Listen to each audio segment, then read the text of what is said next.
C'est devenu important aujourd'hui de lier, d'articuler féminisme et d'autres luttes d'émancipation, d'autres luttes de libération. Alors vous parlez d'humanisme, moi je parle plus précisément d'antiracisme en réalité. C'est devenu important de lier les deux parce que ce sont deux luttes qui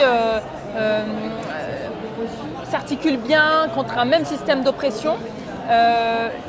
Et c'est dans un contexte où un certain nombre d'organisations politiques, de partis politiques en Europe et en France en particulier, utilisent l'un contre l'autre, potentiellement peuvent utiliser en fait la cause féministe, la cause des femmes, à des fins racistes, à des fins islamophobes. Et donc oui, je pense qu'on est à un moment aujourd'hui presque de maturité politique, de maturité culturelle, de maturité artistique aussi, pour lier et pour essayer de montrer en fait qu'il s'agit d'une même émancipation, qu'il s'agit d'une seule question, l'égale dignité humaine en fait. Donc voilà, on est sur ces années-là, c'est très récent je pense, où on essaie vraiment de construire un front commun, et féministe, et alors humaniste et ou antiraciste.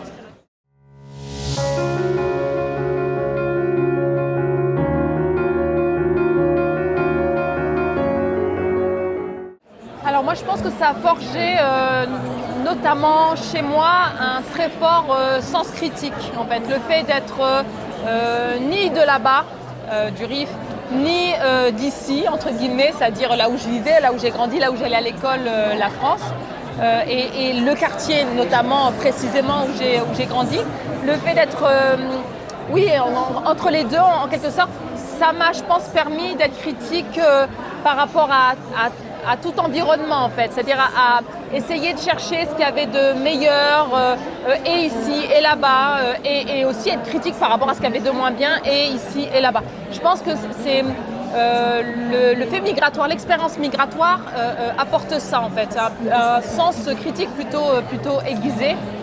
Et puis évidemment le fait d'être sur plusieurs cultures, évidemment plusieurs langues. Alors il se trouve que moi dans ma famille on rentrait chaque été au Maroc, c'était les congés payés, mon père était ouvrier et donc il y avait vraiment une régularité et la possibilité, moi qui grandissais dans le béton et qui respirais l'air pollué des banlieues, la possibilité tout à coup pendant 5 semaines chaque année d'avoir accès aux montagnes du Rif, à des paysages magnifiques, enfin vraiment quelque chose qui serait du luxe aujourd'hui en fait à transmettre à nos enfants. Moi mes enfants n'ont pas ce que j'ai pu avoir quand j'étais petite quoi. Donc voilà, cette richesse là je pense qu'elle vient notamment du parcours migratoire.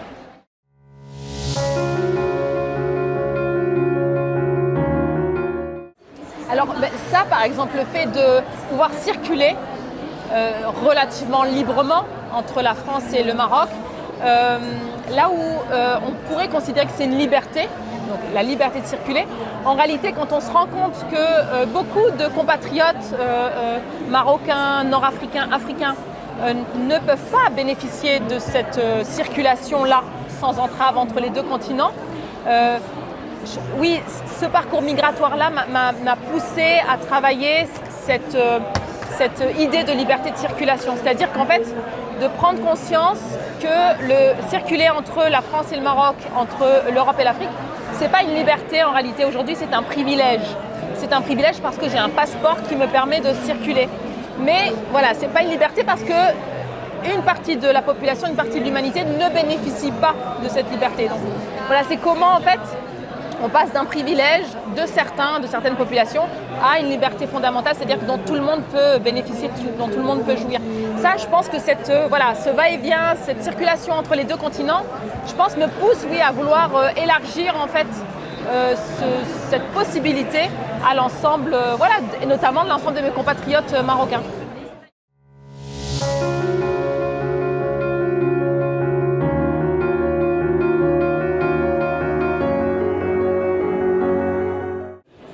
Alors franchement, je pense que c'est beaucoup lié, là encore, il y aurait d'autres raisons, mais il y en a une en particulier, c'est lié à la place qu'occupent les mères marocaines, ça c'est mon expérience, dans l'espace qu'on pourrait qualifier d'espace politique en fait. Les mères marocaines, elles ont quand même une importance très importante, elles sont respectées pour plein de raisons, mais en tout cas, il y a cette forme de respect pour les mères marocaines qui sont considérées comme importantes, puissantes, responsables, etc., etc. Ce qu'on ne trouve pas en France. En France, vraiment, les mères, ce sont des mères au foyer, c'est-à-dire que passer la porte du foyer, elles n'existent plus en fait politiquement. Et les mères, c'est vraiment, en France et en Occident de manière générale, vraiment une petite créature toute douce qui prépare la tarte au citron, la petite confiture à la fraise. Enfin, c'est pas du tout un sujet politique, c'est pas du tout un sujet qui a quelque chose à dire dans l'espace politique. Et je pense que oui, le fait de devenir moi-même une mère, en fait, il y a eu une forme de contradiction entre ce que moi, je pouvais voir des mères immigrées, et notamment marocaines, donc cette force, ce respect aussi, et la manière dont les mères sont traitées de manière plus générale en France. Et c'est cette contradiction-là qui m'a poussée, oui, notamment à travailler autour d'un sujet politique mère. Voilà.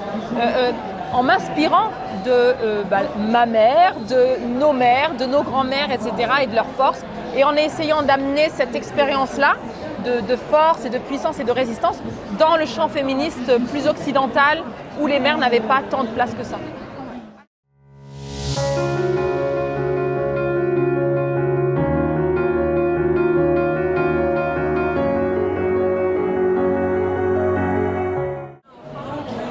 Alors il y a deux questions parce que moi j'essaie de ne pas m'aventurer sur les questions féministes, les questions de droits des femmes de l'autre côté de la Méditerranée, ici au Maroc et en Afrique, parce que je pense que tout doit venir de l'intérieur en fait.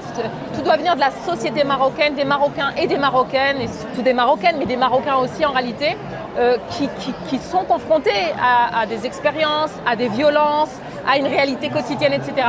On ne peut pas comme pour quelqu'un comme moi, en fait, venir comme ça d'Europe, parce que moi, en réalité, je suis européenne aujourd'hui.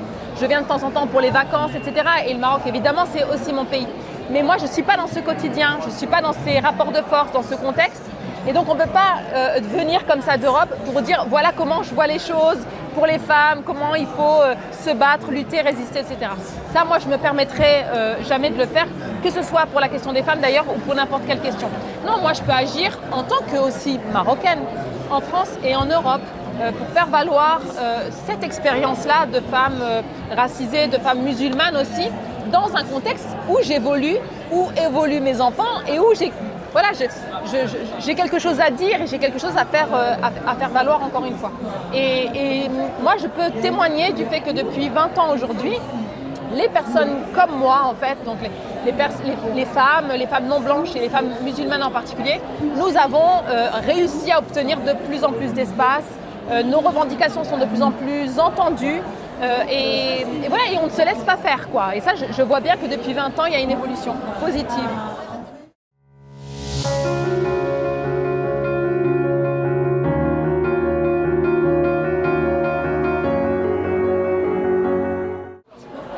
Alors l'écologie, c'est un sujet où on a pris l'habitude en France de considérer que les populations qui vivent notamment dans les quartiers populaires ne s'intéressaient pas à la cause environnementale, à l'écologie de manière générale, avec une idée fausse, une explication fausse qui consiste à dire ces gens-là ne s'intéressent pas à la cause environnementale et à l'écologie parce que l'écologie les dépasse, parce que ces gens-là ne pensent pas à l'universel, ils ne pensent pas à la planète, ils ne pensent pas à l'environnement, ils ne se soucient que de la précarité, du chômage, de la question sociale.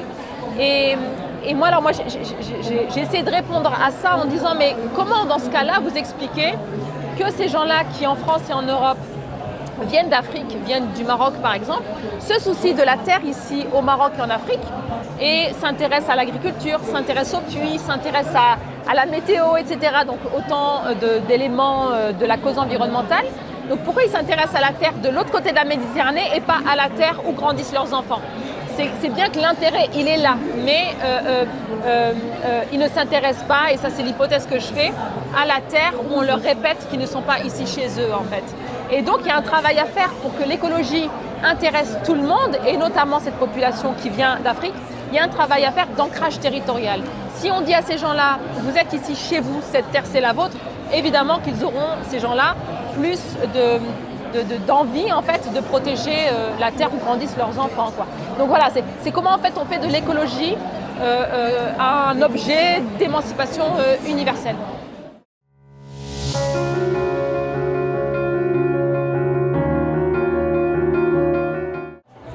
Alors, en réalité, c'est très lié avec ce que j'ai dit précédemment sur la terre, c'est-à-dire qu'on répète de plus en plus, sans complexe aujourd'hui en France, que les populations qui viennent d'Afrique, et notamment les populations musulmanes de l'immigration africaine, que ces populations ne sont pas chez elles en France et en Europe, et qu'elles sont même un danger. C'est cette théorie du grand remplacement, qui est une théorie donc raciste, d'extrême droite, qui prend de plus en plus de place dans le débat politique, médiatique et intellectuel français et européen. Là où il y a encore quelques années, c'était un débat vraiment dans des groupuscules identitaires. Là aujourd'hui, ce sont des débats qu'on voit à des heures de grande écoute à la télévision. Est-ce que oui ou non il y a grand remplacement? Est-ce que l'Europe est en danger, est mise en danger par les migrants, par les musulmans? Et est-ce qu'il ne faudrait pas un processus de remigration? Cette notion de remigration qui est vraiment là aussi une expression raciste, c'était une expression qu'on trouvait il y a encore 10 ans dans des groupuscules d'extrême droite et aujourd'hui qui est posée dans le débat médiatique et politique général, quoi. Donc voilà un peu dans quel contexte politique et médiatique grandissent nos enfants. On leur répète qu'ils sont potentiellement un danger et on leur répète que peut-être on va devoir les renvoyer on ne sait pas où, alors en musulmanie, au Maroc, en Afrique, on ne sait pas en fait où renvoyer ces enfants qui n'ont pas connu d'autre terre en réalité que la terre française et européenne. Et c'est dire en fait l'importance de résister, l'importance aussi de venir dans ce champ de bataille qu'est la politique et que sont les médias par exemple, de venir avec une certaine forme de fierté aussi, une fierté des origines, une fierté de son peuple d'origine, de sa terre d'origine, une fierté de sa religion aussi, la religion musulmane. Enfin, c'est important de venir avec ça parce que sinon vraiment on prend le risque d'être détruit même psychologiquement en fait. C'est pas rien comme expérience que de grandir dans un endroit où on vous répète que vous n'êtes pas ici chez vous. Donc autant voilà, transmettre ça à nos enfants, moi je pense que ça peut vraiment participer de les sauver. Ah bah bien sûr, parce que pour transmettre ça à nos enfants, évidemment que ça ne doit pas passer par des tracts politiques ou idéologiques. Évidemment que ça passe par les chansons, par les contes, par de la musique, par la nourriture aussi, une certaine nourriture, certaines épices même. Enfin, je veux dire, ça passe vraiment par des petites choses en fait. C'est ça qui fait fierté en réalité, mis bout à bout. Et je pense que on est à un moment aussi où on se rend compte de ça en fait. Cette nécessité de transmettre du NIF comme on dit, voilà, de la fierté à nos enfants, mais encore une fois par des médias culturels, artistiques, par la littérature, par le cinéma aussi, pourquoi pas demain et après-demain, quand on aura encore plus de moyens. Mais oui, je pense que c'est ça qui va sauver.